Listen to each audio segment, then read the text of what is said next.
کہ نمازوں کی حفاظت کرو اور خاص طور پر نماز وسطیٰ کی، اور اللہ کے فرما بردار بندے بن کر کھڑے ہو جاؤ۔ تو نماز کی حفاظت میں یہ بات بھی آتی ہے کہ انسان اوقات نماز کی پابندی کرے۔ اگر وقت کے اندر نماز پڑھتا ہے انسان تو وہی نماز انسان کے لیے فائدہ مند ہے، اور اگر وقت کی پابندی نہیں تو پھر نماز بھی نماز نہیں۔ نماز پنجگانہ کے اوقات۔ حضرت بریدہ رضی اللہ عنہ سے روایت ہے کہ ایک آدمی نے نبی صلی اللہ علیہ وسلم سے نماز کے اوقات پوچھے کہ کس وقت نماز پڑھنی چاہیے۔ آپ نے فرمایا ان 2 دنوں میں ہمارے ساتھ نماز پڑھو۔ ایک سوال کا جواب کتنے دن پر محیط ہے؟ 2 دن پر۔ ساتھ رہو، ساتھ نماز پڑھو اور عمل سے سیکھو۔ عام طور پر ہم جب کوئی فتویٰ لیتے ہیں کسی سے تو کیا چاہتے ہیں؟ ٹیلی فون پر ہی بتا دو، یا کھڑے کھڑے اور اسی وقت اور فوراً۔ تو یہ سیکھنے کا انداز درست نہیں، اور اسی لیے پھر ہمیں کچھ سیکھا ہوا یاد بھی نہیں ہوتا، اور پتہ چل جانے پر بھی عمل میں نہیں آتا، کیونکہ سیکھنے کا طریقہ ہی درست نہیں۔ تو آپ نے فرمایا ان 2 دنوں میں ہمارے ساتھ رہو۔ جب سورج کا زوال ہوا تو آپ نے بلال رضی اللہ عنہ کو ظہر کی اذان کہنے کا حکم دیا، عصر کی نماز کا حکم دیا جب سورج بلند، سفید اور صاف تھا، مغرب کی نماز کا حکم دیا جب سورج غروب ہوا، عشاء کی نماز کا حکم دیا جب سرخی غائب ہوئی، اور فجر کی نماز کا حکم دیا جب فجر طلوع ہوئی۔ یعنی 5 نمازوں کو ان کے اول وقتوں میں پڑھایا۔ ظہر کب؟ جب سورج کا زوال ہوا، سورج ڈھلتے ہی ظہر۔ عصر جب سورج ابھی بلند ہی تھا، سفید اور صاف تھا، زرد نہیں ہوا تھا۔ مغرب کی نماز جب سورج غروب ہی ہوا تھا، اور عشاء جب آسمان سے شفق غائب ہو گئی، وہ سرخی سی جو سورج غروب ہونے کے بعد آسمان پر دکھائی دیتی ہے، جب وہ ختم ہوئی تو فوراً ہی عشاء کی اذان۔ دوسرے دن بلال رضی اللہ عنہ کو حکم دیا کہ ظہر کی نماز اچھی طرح ٹھنڈی کر کے، یعنی ذرا دیر سے، کل والے وقت پر نہیں، ذرا تاخیر سے، اور عصر کی نماز پڑھی جبکہ سورج بلند تھا۔ یعنی عصر کی نماز سورج زرد ہونے پہ نہیں پڑھی بلکہ سورج بلند ہی تھا، اور اس اول وقت سے تاخیر کی جو اس کے پہلے دن تھا، لیکن پچھلے دن سے ذرا تاخیر سے۔ مغرب کی نماز شفق سورج کی سرخی غائب ہونے سے پہلے پڑھی، یعنی تھوڑی تاخیر سے، اور عشاء کی نماز 1/3 رات گزرنے پر پڑھی، یعنی رات کا 1/3 گزر گیا، یعنی اگر رات کے کل اوقات کو اگر گن لیں۔ فجر کی نماز صبح روشن کر کے پڑھی، یعنی نمازوں کو ان کے آخری اوقات میں پڑھایا، اور فرمایا تمہاری نماز کے اوقات ان 2 وقتوں کے درمیان ہیں جس کو تم نے دیکھا۔ تو اس سے یہ پتہ چلتا ہے کہ ہر نماز کی ابتدا اور انتہا کے بیچ میں کچھ وقت دیا گیا تھا، اور اس وقت کا دیا جانا کیا معنی رکھتا ہے کہ اس معاملے میں وسعت ہے، یعنی انسان کو تنگی میں نہیں ڈالا گیا، سہولت پیدا کی گئی۔ کیونکہ کام کاج کے اوقات میں جب انسان اپنا کام چھوڑ کر نماز کی طرف آتا ہے تو بعض اوقات اس کو کچھ وقت لگ جاتا ہے، تو ایسے میں ان اوقات کے اندر ایک وسعت رکھی گئی۔ اگر آپ اوقات نماز کو سمجھنا چاہیں اور آئندہ بھی احادیث آپ دیکھیں گے تو اس میں آپ دیکھیں گے کہ کبھی ایک وقت بتایا جاتا ہے، کبھی دوسرا بتایا جاتا ہے، کبھی ایک عمل سے ایک وقت کا پتہ چلتا ہے، کبھی دوسرے کا پتہ چلتا ہے۔ تو ایسا کیوں ہے؟ کوئی ایک بات کیوں نہیں؟ اگر آپ کچھ الفاظ یاد رکھیں تو انشاءاللہ ساری احادیث کو سمجھنا آپ کے لیے بہت آسان ہوگا، یا نماز کے اوقات کو جاننا بہت آسان ہوگا۔ نمبر 1، فضیلت کا وقت۔ کسی بھی نماز کے لیے ایک وقت ہوتا ہے جو اس کی فضیلت کا وقت ہوتا ہے۔ اس سے مراد کون سا وقت ہوتا ہے؟ جو اول وقت ہوتا ہے۔ دوسرا، اختیاری وقت، یعنی جس میں ایک اختیار ہے آپ کو کہ اس وقت بھی پڑھ سکتے ہیں، چوائس ہے آپ کے پاس۔ تیسرا ہے جواز کا وقت، یعنی اس وقت پڑھنا جائز ہے لیکن پسندیدہ نہیں۔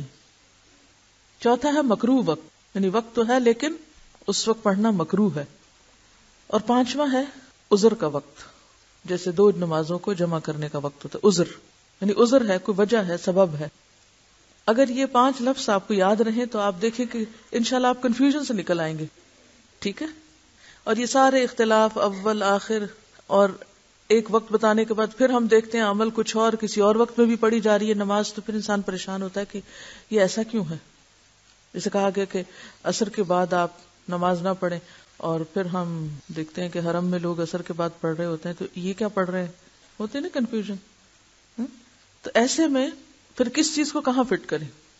تو میں دوبارہ دہراتی ہوں اور آپ سنیں، ہر وقت لکھا ہی نہ کریں، سنیں بھی. پہلا وقت فضیلت کا، پھر اختیار کا، پھر جواز کا، پھر مکروہ اور پھر عذر. ٹھیک ہے نا؟ اب ان چیزوں کو ذہن میں رکھیں اور جب احادیث سنیں اور پڑھیں تو پھر سوچیں کہ یہ کس چیز کی بات ہو رہی ہے.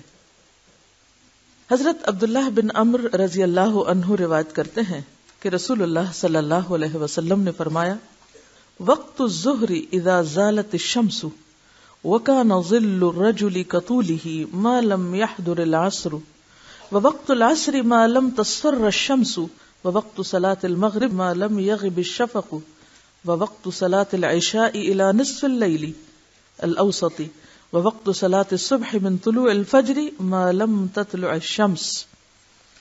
نماز ظہر کا وقت سورج ڈھلنے سے شروع ہوتا ہے اور اس وقت تک رہتا ہے جب تک آدمی کا سایہ اس کے قد کے برابر نہ ہو جائے، یعنی عصر کے وقت تک جواز کا وقت ہے. اور نماز عصر کا وقت اس وقت تک ہے جب تک آفتاب زرد نہ ہو جائے. زرد کا کیا معنی؟ یلو، پیلا نہ پڑ جائے. نماز مغرب کا وقت اس وقت تک ہے جب تک شفق غائب نہ ہو جائے.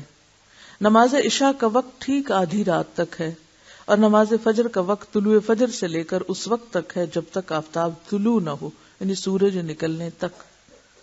اب سمجھ میں آ گئی حدیث؟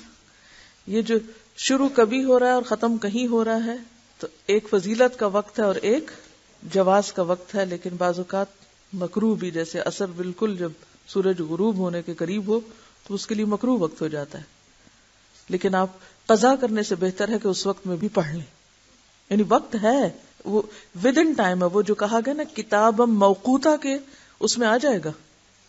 موقوت ہے، موقوت کا کیا مطلب؟ اس چیز کا وقت موجود ہے.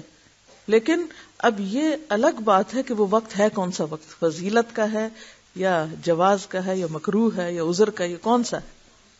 تو اسی حساب سے پھر آپ کے اجر پہ بھی اثر پڑے گا نا. ایک کام جو آپ بہترین وقت پہ کرتے ہیں، مثلا جوانی کی عبادت اور ایک بڑھاپے کی عبادت، فرق ہے نا. کیا فرق؟ جوانی کی عبادت کا اجر و ثواب اتنا ہے کہ انسان کو اس کے بدلے میں عرش الہی کا سایہ نصیب ہوگا. تو اسی طرح خوشی سے کی ہوئی عبادت اور مجبوری سے کی ہوئی عبادت، ان سب چیزوں میں فرق ہے. جب ہم یہ فرق سمجھتے نہیں تو پھر ہمیں پریشانی ہوتی ہے. ہم کہتے ہیں بس ایک بات کرو، بلیک اینڈ وائٹ. یہ فقہی اختلافات اور مسئلے مسائل اور یہ پریشانیاں عموماً کس وجہ سے بھی ہوتی ہیں کہ ہم ہر چیز کو بلیک اینڈ وائٹ میں چاہتے ہیں، 2 اور 2 4 چاہتے ہیں. حالانکہ دین ہمارا کسی عدالت کے لیے نہیں آیا یا کسی خاص قانونی نکات کو واضح کرنے کے لیے نہیں ہے. دین تو ہماری عملی زندگی سے تعلق رکھتا ہے. تو جس طرح انسان کے حالات میں اونچ نیچ ہوتی رہتی ہے، مزاج میں بھی ہوتی ہے نا کہ نہیں؟ دل کی حالتیں بھی بدلتی ہیں، جسمانی حالتوں میں بھی ہوتی ہے. کبھی بیماری ہے، کبھی صحت ہے، کبھی سفر ہے، کبھی گھر پہ ہے. یا تو پھر آپ کے حالات ہمیشہ ایک ہی رہیں تو پھر تو آپ کو ایک لگا بندہ فارمولا دیا جا سکتا ہے. اور اگر آپ کے حالات بدلتے ہیں تو چونکہ دین ہر وقت کے لیے ہے، اس لیے آپ کے لیے کچھ رخصتیں بھی اس میں رکھ دی گئی اور کچھ اول درجے کے کام بھی رکھ دیے گئے کہ جب آپ کے حالات درست ہوں تو آپ کوئی کام آخر وقت میں کرنے کی بجائے اول وقت پہ کریں. اور اگر آپ بیمار ہیں یا مجبور ہیں یا پریشان ہیں تو پھر اس وقت دین آپ کو رخصت دیتا ہے. یہی ہمارے دین کی وسعت اور رخصت اور سہولت ہے. جو کہتے ہیں نا کہ ہمارا دین آسانی کا دین ہے، یا یسرو، آسانی پیدا کرو. تو اس کا یہ مطلب نہیں کہ ہر وقت رخصتیں تلاش کرو. اس کا مطلب یہ ہے کہ جب حالات رخصت کا تقاضا کریں تو پھر رخصت دے دو. لیکن عام حالات میں انسان نیکیوں میں آگے سے آگے اور اوپر سے اوپر جانے کی کوشش کرے. نماز فجر اندھیرے میں. حضرت عائشہ رضی اللہ عنہا سے روایت ہے، رسول اللہ صلی اللہ علیہ وسلم جب نماز فجر پڑھتے تھے، عورتیں مسجد سے نبی صلی اللہ علیہ وسلم کے ساتھ نماز پڑھ کر اپنی چادروں میں لپٹی ہوئی لوٹتی تو اندھیرے کی وجہ سے پہچانی نہ جاتی تھی. یعنی اتنی صبح فجر کی نماز پڑھی جاتی. معلوم ہوا کہ نبی صلی اللہ علیہ وسلم اندھیرے میں اول وقت نماز پڑھا کرتے تھے، اگرچہ نماز کا وقت صبح صادق سے سورج طلوع ہونے تک ہے. یعنی رخصت کا وقت کون سا ہے؟ جواز کا وقت جب تک سورج طلوع نہ ہو جائے، یعنی جائز ہے نماز، اس وقت نماز ہو جائے گی. لیکن اول وقت اندھیرے کا وقت. حضرت عائشہ رضی اللہ عنہا روایت کرتی ہیں کہ رسول اللہ صلی اللہ علیہ وسلم نے کوئی نماز اس کے آخری وقت میں نہیں پڑھی یہاں تک کہ اللہ نے آپ کو وفات دے دی. اس روایت سے معلوم ہوا کہ نبی صلی اللہ